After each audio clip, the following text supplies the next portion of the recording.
Good afternoon, everyone. This is Christian with PerfectStockAlert.com, a 100% free service for smart investors and traders.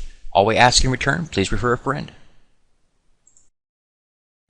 Today is Wednesday, October the 9th, 2013. We're looking at the SPX today, the S&P 500 Large Cap Index. And in this particular chart, you can see a little bit different than some of the other ones we're looking at.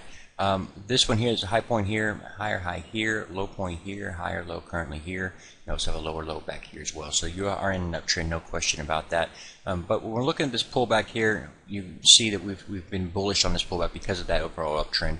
And that's how you would trade that. And then in this particular scenario today, we can see we have a little doji formation, typically form on tops and bottoms. And so after you've had a pullback and you get this, it would look like a reversal signal, and that's fine. You would want to find confirmation the next day. Confirmation always looks the same. You have to take out this high point. And you notice that this high point here is higher than this one, higher than this one, higher than this one, higher than this one, and so forth and so on. That will continue to be the same until that changes. That's your signal of a reversal potential. So whenever that happens, if tomorrow you would get a higher high, you'd like to see a higher low as well, then start to move in the right direction. You could take that as a long opportunity and put a stop right here. This would be your risk. This would be your gain potential. Okay, so that's the trade that's setting up right here. That's why we're looking at this. Now, again, it's important to note that the government shutdown thing has not been solved. That could break this down. You can see it just started to pull the market down. That's what we saw happen with the previous setup. You saw back here, yeah, it's a nice little setup of hammer candlestick formation confirmation, but then the government shutdown just started bringing it lower. So you could have the exact same thing set up here. You start to set up and then break down again. So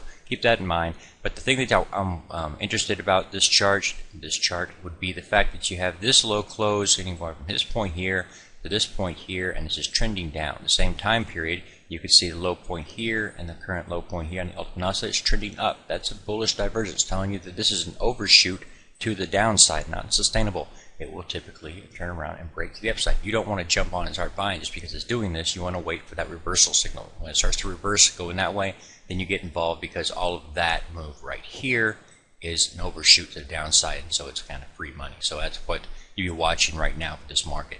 My line in the sand for this overall uptrend is stay above this blue line right here. If price activity breaks down, we start coming down here and take out that blue line, then the trade has shifted. The bias would have shifted. You would no longer be looking at an uptrend. You'd be looking at conflicting signals with lower lows from this point here to that point there, that point, and higher highs. That would tell you sideways moving market activity whenever you have conflicting signals. If you've not been to the free website at PerfectStockAlert.com, it's right there. It's 100% free. All we ask in return, please refer a friend. If you'd be interested in seeing any of the other 22 charts that I keep track for you at PerfectStockAlert.com, simply go here to the market charts section. You'll find all the U.S. charts as well as several corners on the globe. God bless. Take care. I'll see you in the next one.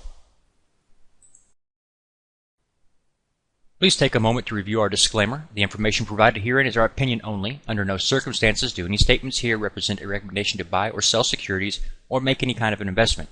You are responsible for your own due diligence. To summarize, we do not provide investment advice, nor do we make any claims or promises that any information here will lead to a profit, loss, or any other result. These videos are for educational purposes only.